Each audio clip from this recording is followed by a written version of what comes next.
Mucaa daaqabatu kanaani awwaasa diingaa fadhaa. Sadeen sababa amanuu isaatiin in sabaraa hin obsaa balaatirra ga'a rakkootirra ga'a hiriyaatu jibbaa maatiitu itti mufataa waan akkana kanaa hin sabaraa danda'e. Dubbiin akkasii kun iddoo afaan nama qabdee jirti tokko kaleessaa dheengaddaa naafi caalaa armaayaa tokkotu wajjiniin deemnu qabaraa wayirraatu gallu liiftii kenninee fi barsiiftuu yuunivarsiitii wayiiti maqaan dha'u.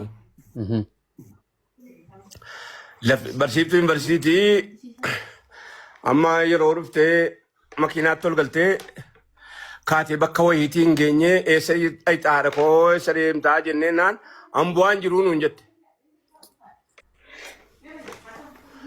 Ambu'aan jiruu naan jette ulaagaa tokko malee. Maa inni naan shaadana qabsiiftu malee.